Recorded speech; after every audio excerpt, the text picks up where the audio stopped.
आइए जानते हैं आज के प्रमुख अंतर्राष्ट्रीय खबरों को। पहले एक नजर हेडलाइंस पर।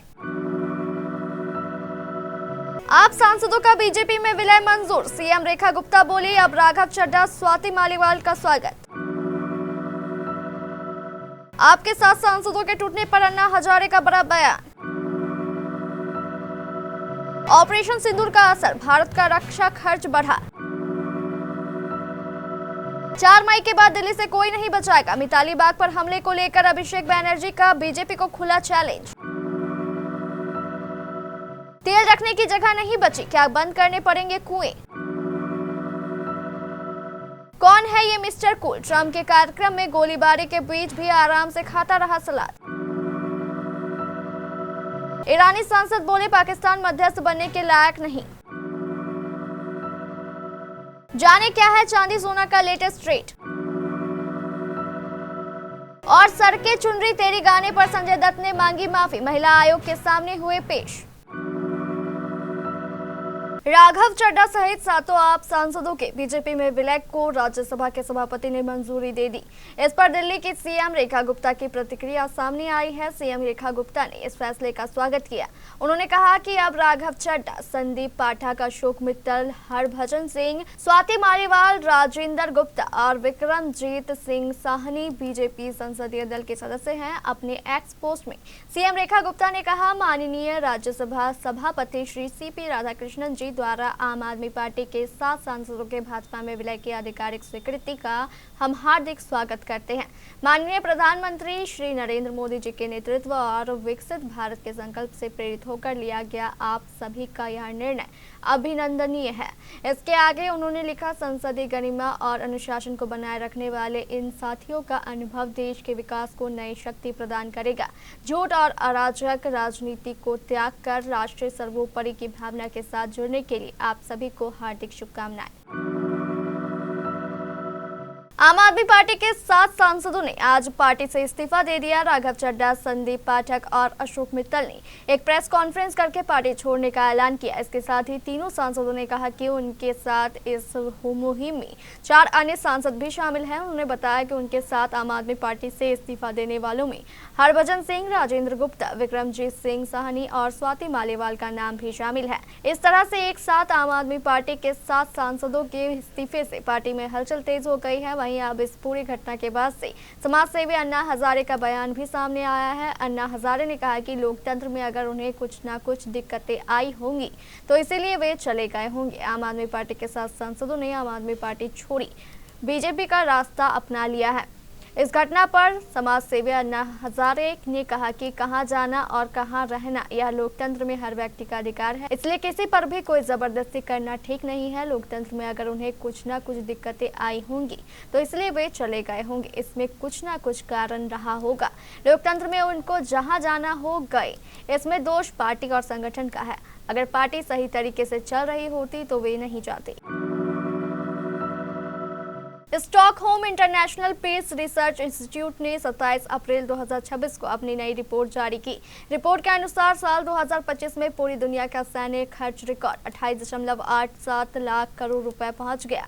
यह 2024 की तुलना में 2.9% ज्यादा है। दुनिया भर में लगातार संघर्ष और युद्ध बढ़ रहे हैं, इसीलिए हर देश अपनी सुरक्षा के लिए ज्यादा पैसे खर्च कर रहा है। यह 11वां साल है जब दुनिया का सैन्य खर्च लगातार बढ़ा है। भारत 2025 में दुनिया का 5वां सबसे बड़ा रक्षा खर्च करने वाला देश रहा। भारत ने अपना सैन्य खर्च 8.9% बढ़ाकर 8.66 लाख करोड़ रुपए कर लिया। इस बढ़ोतरी के पीछे मुख्य वजह मई 2025 में पहलगाम हमले के बाद पाकिस्तान के खिलाफ चलाया गया ऑपरेशन सिंदूर था। पश्चिम बंगाल के हुगली जिले में टीएमसी सांसद मिताली बाग पर हमला हुआ और इसके बाद पूरी बंगाल की राजनीति गर्मा गई। टीएमसी के नेशनल जनरल सेक्रेटरी और सांसद अभिषेक बैनर्जी ने हमलावरों को खुली चेतावनी दी और कहा कि 4 मई के बाद हर एक का हिसाब होगा। दूसरी तरफ बीजेपी ने इस हमले को टीएमसी की अपनी अंदरूनी लड़ाई बताया। अब दोनों पार्टियां एक दूसरे पर आरोप लगा रही है। हुगली जिले में टीएमसी सांसद मिताली बाग पर सोमवार को हमला किया गया। टीएमसी का आरोप है कि यह हमला बीजेपी के गुंडों ने किया। इस हमले के बाद टीएमसी नेता अभिषेक बैनर्जी बहुत गुस्से में आ गए और उन्होंने मौके पर पहुंचकर हमलावरों को सीधे चेतावनी दी। ईरान का तेल बाजार इस समय गंभीर संकट में फंसा हुआ है। तेहरान अपना तेल उत्पादन पूरी तरह रोक नहीं सकता क्योंकि ऐसा करने से तेल कुओं को नुकसान पहुंच सकता है। दूसरी ओर अमेरिकी प्रतिबंधों और हॉर्मुज स्ट्रेट में नाकेबंदी के कारण निर्यात पूरी तरह प्रभावित हुआ है, जिससे उसके पास कच्चा तेल जमा होता जा रहा है। ईरान के कुल तेल उत्पादन का 90% से अधिक हिस्सा खार्ग द्वीप से आता है। यहाँ करीब 3 करोड़ बैरल कच्चा तेल स्टोर करने की क्षमता है, लेकिन अमेरिकी नाकेबंदी के कारण यह भंडारण क्षमता अब लगभग भरने की स्थिति में पहुंच गई है। स्थिति गंभीर होते देख ईरान अब अपने 30 साल पुराने तेल टैंकर नाशा को फिर से सक्रिय कर रहा है ताकि समुद्र में अतिरिक्त तेल स्टोर किया जा सके।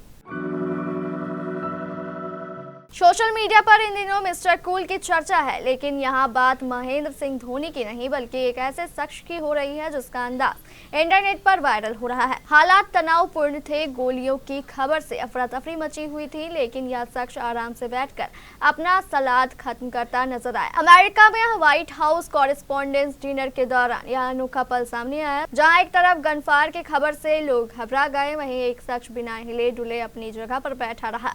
इस शख्स की पहचान माइकल ग्लाट्स के रूप में हुई है, जो क्रिएटिव आर्टिस्ट एजेंसी से जुड़े हैं। घटना के दौरान जब लोग टेबल के नीचे छिपने लगे, तब भी वह अपनी सीट पर बैठे रहे और सलाद खाते देखे गए।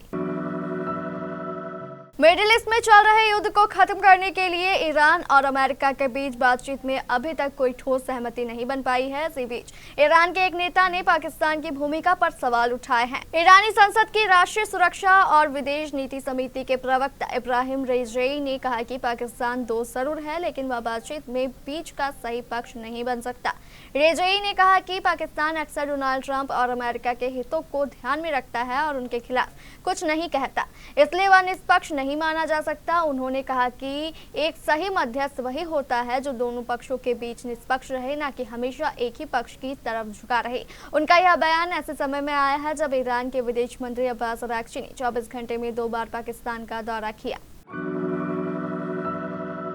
सोने चांदी के दाम में आज यानी 27 अप्रैल को बढ़त है। India Boolean and jewellers association के अनुसार 1 किलो चांदी 278 रुपए महंगी होकर 2,44,103 रुपए पर पहुंच गई है।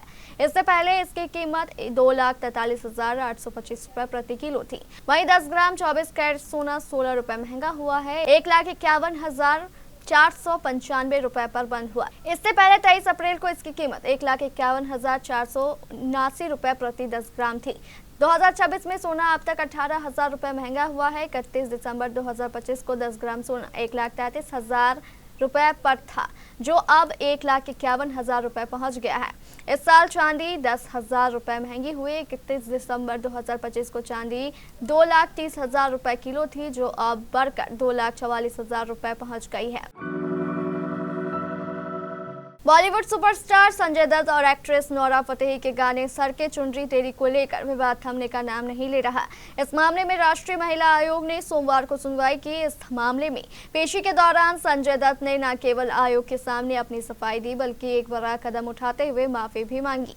दरअसल आयोग ने गाने सर के चुनरी तेरी के आपत्तिजनक बोलों और महिलाओं की गरिमा को ठेस पहुंचाने के आरोप में संजय दत्त को समन भेजकर तलब किया था। एक मीडिया रिपोर्ट द्वारा शेयर किए गए एक वीडियो में संजय दत्त को दिल्ली NCW के दफ्तर में जाते हुए देखा जा सकता है। मीडिया वालों ने उन्हें घेर लिया था, लेकिन उन्होंने इस मामले पर कोई भी टिप्पणी करने से मना कर दिया।